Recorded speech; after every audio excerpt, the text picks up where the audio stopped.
Hello, I'm Craig Constantine. Are you passionate about creating amazing podcasts? Terrific. You are in the right place.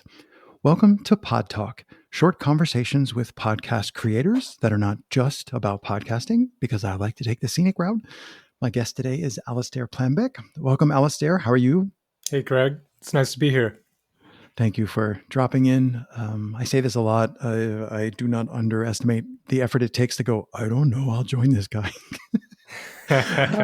um, but I appreciated your, I'm going to say, thoughtful approach. It's going to sound weird. Thoughtful approach to scheduling.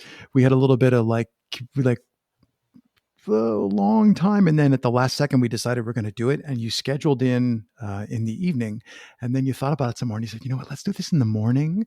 And I thought that was a really mindful. I've like done hundreds and hundreds of the guest outreach. I think you're the first person who's ever actually rescheduled because they thought it would make for a better thing. I'm not saying people should do that more often. I'm just saying, ooh, that struck me as really mindful. That, or you were just politely covering up a scheduling conflict, but it struck me as a really mindful way to consider your energy, like, putting thoughts into your head here. That struck me as a really mindful way to say, what would make for the best thing that I'm going to co-create with Craig? And then I'm going to put two things together here. I do this a lot. Then I went and listened to the final episode of Far Out. Mad props for I don't know, it's like 400 episodes or something. It's nuts. There's hundreds of episodes and years of podcasting. And the final episode also gave me the same vibe about you being very mindful about not just energy generally, but mindful about is this thing still working? Should I change this thing? Would the morning be better than the evening? So I wanted to start there and talk about, in the episode that I listened to, you mentioned, I don't want to call it the middle space, because you pointed out that just because we're getting rid of something and making space in our life doesn't mean that has to be this thing in between. It doesn't have to be. And then something else comes in. So I wanted to start by pointing us and our listeners toward this space when we give way, when we make room for something else. And so, as I often say, I sometimes lilt up at the end of things. So that's kind of my question. Yeah, the in-between. I actually love that you're taking us there first. And before I answer that, rescheduling it was intentional. I didn't have something I was trying to make room for.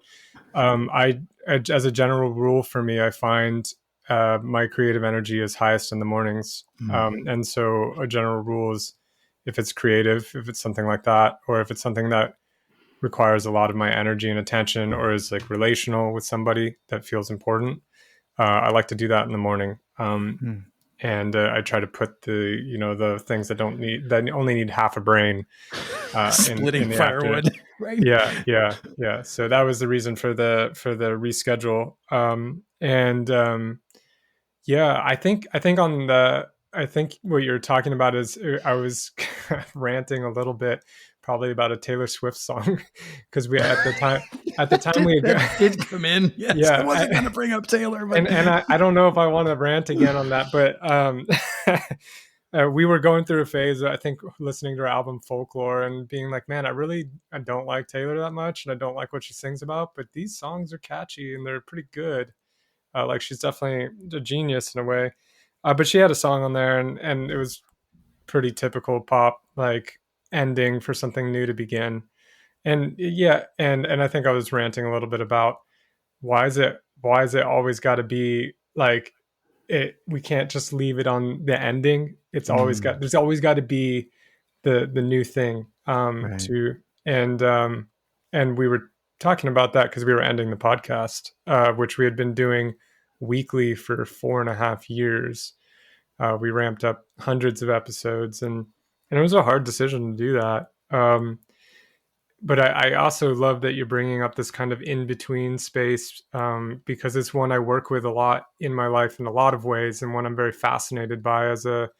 I've studied shamanism, Amazonian shamanism, for years, and been a psychedelic. I work as a psychedelic practitioner as well, and that in between place is a very fascinating one. Yeah, I always laugh oh, and we're done. There's nothing else we can talk about. 900 ideas. I love. So I want to say I often see podcasters who have ideas kind of fall into two buckets. I'm only going to give us two buckets. And one bucket is first person I, and maybe in your case it's two people, but it's two people first person. And then the other one is kind of more what I'm doing, which is like I'm trying to point this thing at other people because I want to engage with those other people. And you guys also mentioned it in the last episode that you felt that you were the things, I know we just said nothing has to come next, but the things that you were drawn to next were very much more in service to larger groups or involving community. Mm-hmm. I'm waving my arms in an outward direction. Like I don't mean like it has to be outreach, but it's like I, words in your mouth. Oh, we want to make something which is outward, that Yeah. grows outward, and that you felt you had reached the limit of what you could do with the self-examination thing. And I'm a huge proponent, not so often in this show, I'm a huge proponent about journaling, self-reflection. I have three words that I like to keep in my head, which is discovery, reflection, and efficacy. And you need that one in the middle very much. So I really think it's really wise to be like, to say, you guys to say you built a show that was really about that reflection process, partly about that reflection process, and to say, okay, we need to move on because I heard, and I forget exactly who, heard somebody say on a podcast about podcasting is this talisman. Like, hey, let's go get coffee is a thing people do in the real world all the time. Hey, let's go to a movie. But in virtual space, this idea of let's do a podcast, Alasdair's like, sure, I'll show up for that. But like nobody messages you randomly and says, I want to have a 40-minute conversation just for fun. Yeah. So moving to this, for me, this podcast is an outward reaching tool, and you're clearly doing lots of those other things. So I don't know Well, if I have a question there. I relate a lot with that because so our podcast, we did a lot of interviews with people along the way. It was called Far Out, and in the beginning it was Adventures in an Unconventional Living, and later on we changed it to Adventures in Returning Home, because it was taking a much more like it was taking a much more, I guess for lack of a better word, spiritual direction, as we were as well as we continued it. And I remember in the beginning, one of the so it was a co-host podcast a lot of the times, just my wife and I having conversations, and we started it as a bridge to the outside world after a period of pretty intense isolation. I We had been living in Asia, in Nepal and India and Sri Lanka, and before that, I had been traveling alone for a year before I met my wife in India. And then we had been living in Asia for a while. And the podcast was an attempt, it was an early attempt to quote unquote start putting down roots and start reaching out branches, Mm. and seeing like who might we connect to, or and we were still doing that while we were living in France. I live in the US now. So I relate with that idea of it being an outward movement, um, and by the end of it, um, we just felt like it had done so many things for us. It had connected us with people.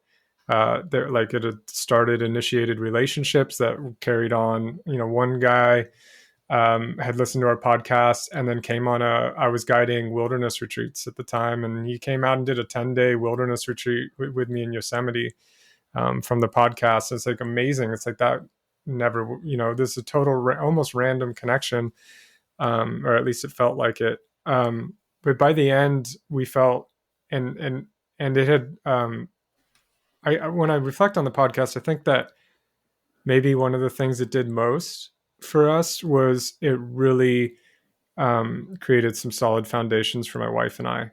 The way we were like, we developed a chemistry on the podcast, and it forced us to talk about things all the time, and maybe even more so than the on-air conversations were the conversations that would happen when an episode blew up, or when we were working on trying to find something, or when we had to redo one Mm. two, occasionally three times, which was extraordinarily painful or whatever. But like I know to what have you mean. to have good chemistry, like on air, you have to, like, it was forcing us to work things out off air. And I think it really did a lot for our relationship in that way. And it's funny because just hearing you kind of reflect this back to me and like what we were saying on that last episode, because I haven't listened to it and I haven't thought about it much since Yeah, it's last been, I think it's been like 8 months. I yeah, didn't, 8 or 9 months. Yeah. since the last episode, people who are listening, like, wait, what? Yeah, it's been a while. Yeah. And you're catching me at a time where, like, actually this week at, I run a kind of a community organization.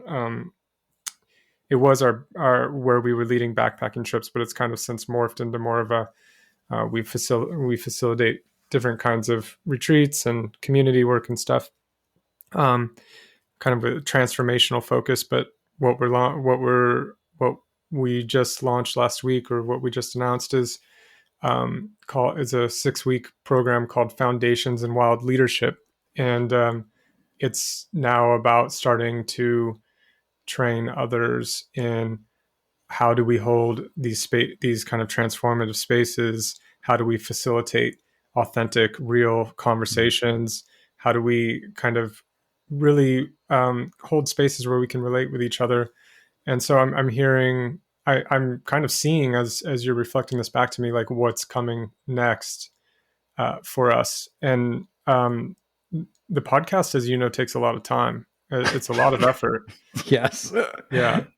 Yeah, so there was a pretty deep intuition that was kind of painful because it had become a part of our life and one we loved so much, that we had to we had to let that go and reabsorb that energy, and then just stay in that in between that you were talking about and see what wanted to happen next. And I think that's very hard to do because I get these identities, or like they get a little bit more solid. Well, I'm a podcaster, Yes. or Yeah, you or lean on it, right? yeah, and it becomes a crutch, and then it becomes something that becomes hard to let go of. And I think that in between space is where we surrender those identities again and say, okay, well, spirit, soul, universe, whatever you want to, whatever, how, whoever you speak to, or whatever you speak to, what what what can I be in service to next? What do you use me as you like?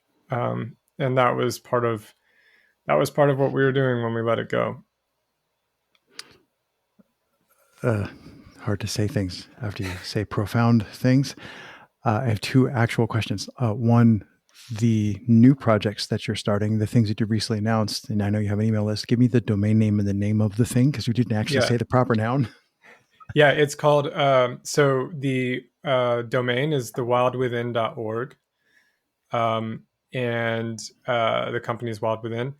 And the program we're offering is a 6-week, basically training container. And this is a beta version, so we're just testing this out.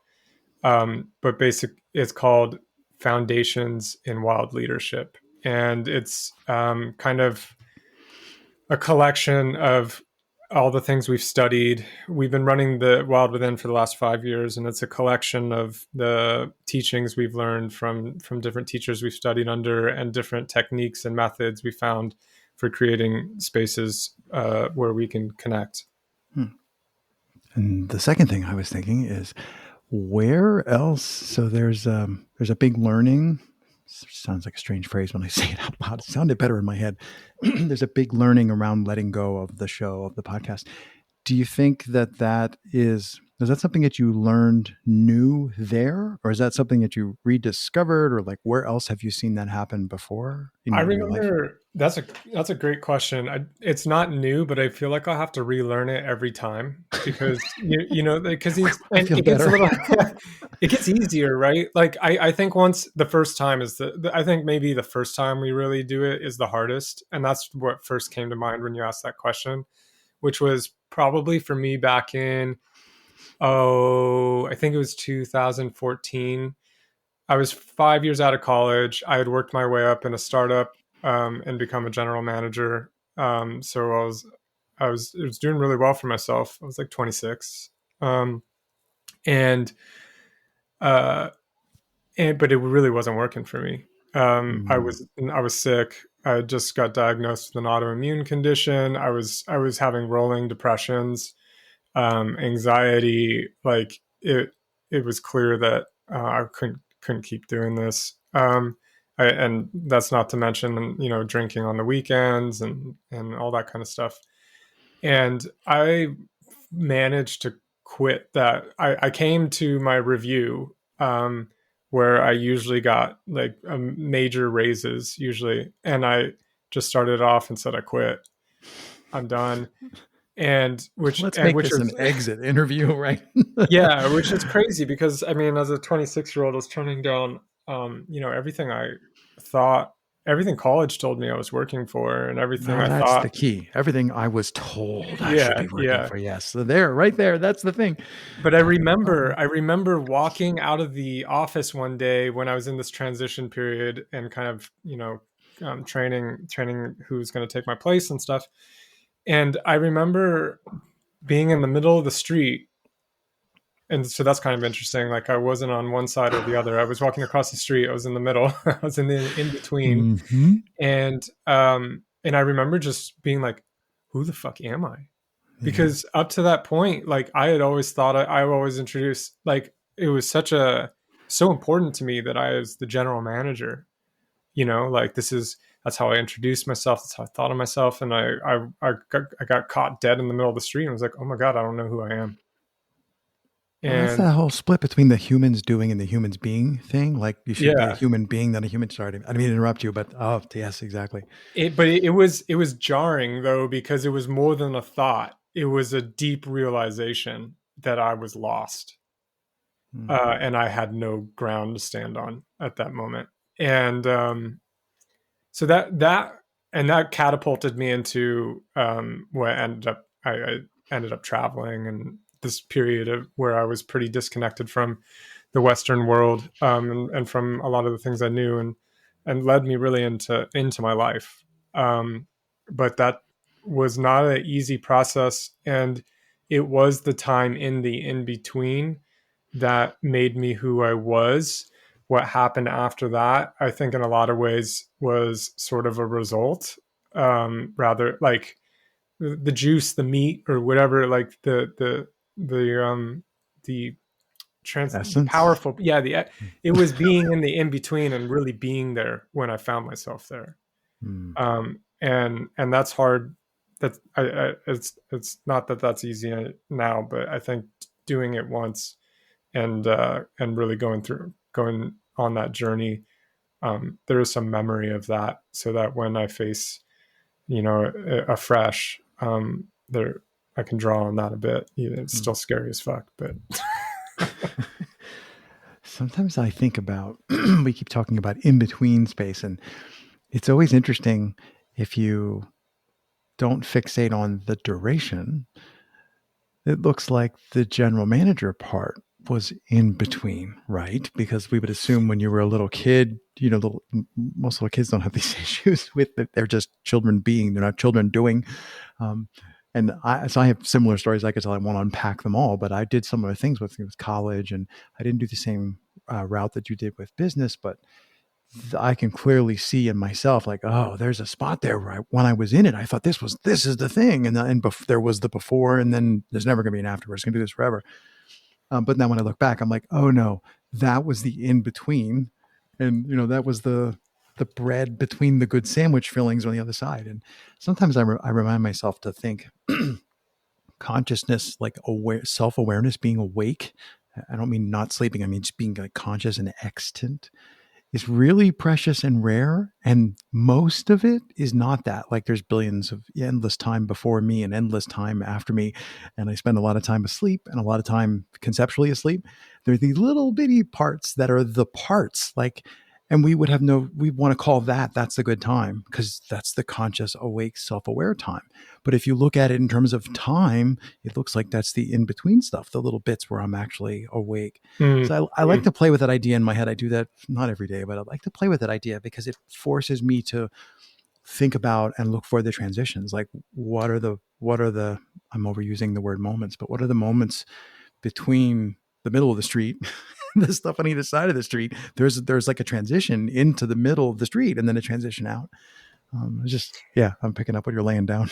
I Nope. like that. I like the suggesting that the general manager was actually the period in between, because I totally agree with that, right? And in some way, these are arbitrary points, right? Yes, And yes. and I'm tempted to just point out that we're kind of in the in between. I mean, there's birth and there's death, Mm-hmm. and everything's in, every that the whole thing is in between, and it's this constant kind of becoming, right? Yeah, And but I do think it's helpful to look at periods, right? Because we're marking something, and that general manager time, yeah, that was. It's almost, it almost makes me think of like, um, uh, I'm doing I'm doing like up and down with my finger, but like these wave and I'm nodding wavelengths, along. right? Like, and there's peaks and there's troughs, and then there's the in between of those, right? And there seems to be some pattern to that in my life. And there also seems to be some stages that you just, I don't return to. I Yeah. grow into new stages. So anyway, So, I we like how might have we use. I lost do that everyone too. there. I like to throw the word. Somebody once accused me of stop using the word anyway on the end because it just deflates everything. Like, I do that too. So anyway, no, I I backspace over your so anyway and say no. I think that's really it's really good when one, I'm not talking about you specifically, really good when one can have that sort of awareness, like, you've done enough stuff to go, I'm beginning to see some patterns here. And I once somewhere, I don't know if it's a blog post, somewhere I wrote or said or talked to a person about, I wish there was a manual, but the way the manual would work is you can only have access to parts of it as you get older. Like you can't Mm, skip ahead and read chapter 20 until you're 20. You have to like read chapter one, which gave me this like, what is the thing? And people will ask questions on podcasts. If you could write a letter or send a message to your previous self, what would it be? That's a whole shtick. But this idea of like, what would be the minimal instruction that I could have gotten when I was 5? And that forces me to think about who was I when I was 5? Who was I really, as opposed to who I think I am, who I now think I was. And I really think anytime that I spend trying to get out of my id, out of my ego self, and try to get some perspective, that always works out well. And to draw like a little curly cue back, as soon as I start thinking that way, I start thinking about, oh, how can I make something that enables other people to ellipses? Or how can I find a way to do something which connects me more with other people as opposed to like pulls more people and resources toward me? And you touched on that way in the beginning of this conversation about that makes, and that's making expansive. me, yeah, that's making me think about, there does seem to be, there are those periods in my life that are befores and afters. And there's one that I feel like I'm still growing into, but, and so I don't know where the dividing line is. Oh my God, can you hear that? That's my cat. It's fine. Now I it's thought it got me was a going fire off. engine, but okay. um, uh, there's these dividing lines, and one that I've been thinking about a lot lately, and is some, you were just kind of touching on it, but it is the way I would describe it is, egocentricity versus, and then you can describe it as, I've heard it described as like ecocentricity, Hmm. or but being the transition from being in service to myself to being in service to something greater. And I feel like that's a real maturing point. Um, and and a line that I've been navigating and crossing. I don't know if it's a line, but it's a stage that I've been moving into this, of really the intention of being in service to something greater, and that requires some relationship with whatever Yeah. that greater is as well. Um, and I think in some ways, like circling this back to our podcast, was that's one of the things that after a while it felt like the podcast really, um, in the beginning, it felt like the podcast was in service to that. But as we grew, it felt too much like the podcast was about us, and I was becoming much less interested in us. And I got tired of kind of hearing myself talk a lot. And I felt like there's just like, you know what? I think I just need a little bit more silence for a while. I need to stop talking for a while and just kind of listen, to where life wants things to go next, or what life's asking of me at this point. That makes me wonder, first of all, why I'm coughing so much, but also makes me wonder how far back or where else, when you look back, do you see that glimmers of that? Ooh, we need to put a phrase on that. That um, sense of, let's call it the sense of opportunity. Like when I stand in one place and I talk about myself, then I'm not really paying attention to outward opportunities. So do you, so clearly as your show, as you guys were realizing the show should end, you were starting to really sense that outward opportunity. Do you feel like that was present in your mind in the general manager job, or was it just completely absent? Or were there spaces before college? Like, should I go to college? That's kind of very eye centric. I'm just wondering if I you see that looking back. I think that the general manager thing, um, I knew there was a general sense of like, I'm meant for something more than this, and I think a lot of people feel that when they're in the what I would call the overculture, right? Yeah. Which I very much was steeped in, trained for, prepared for, programmed by, all that kind of thing, um, Have you seen The and Mandalorian, the comic The Mandalorian? This is the I way. yeah, There's this cult thing. They always like, this is the way. That they yeah. have all this stuff. And Yeah. I think, I work with a lot of people who are in maybe in that, but transitioning out, or wanting to transition out, or just maybe feeling that same pain of like, is this it? Is this Mm. really it? Yeah. Um, you're telling, like, there's got to be more than this, and I think that's where, and also I came to a moment where I realized, like, I'm killing myself. I'm going to kill myself.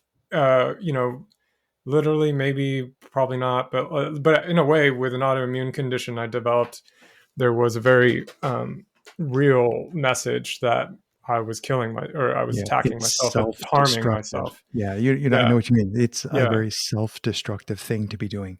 So I don't think I could really say that I wanted to be in I wanted to be in service to something more. At that point, I was also just trying to um, say no to, or move away from the pain. And I don't think those are disconnected. I think the pain can be such a friend and such a ally. And then I know it.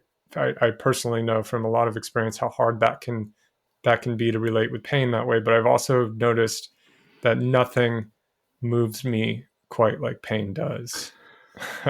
There, there's a great quote. I don't know if it was like Ram Dass or someone said something like pain is when the learning happens when it becomes so painful you can't stand it anymore. Like it's Yeah, just yeah, the moment of like, yeah, when you finally shift, when the pyramid, the great stone pyramid finally moves over, is when the pain becomes intolerable. And then after that, you're like, thank you. That was a gift. The pain was a gift.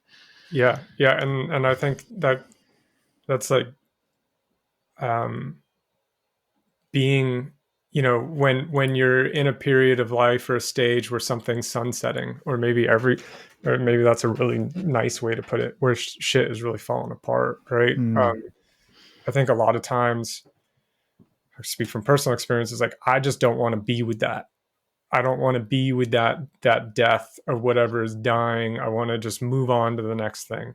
And I think that's a good way, like in a karmic sense, to just repeat, or just you just step into another version of that pattern. And I know I've done that many, many times, where it's like, I can't be with this, I can't bear it.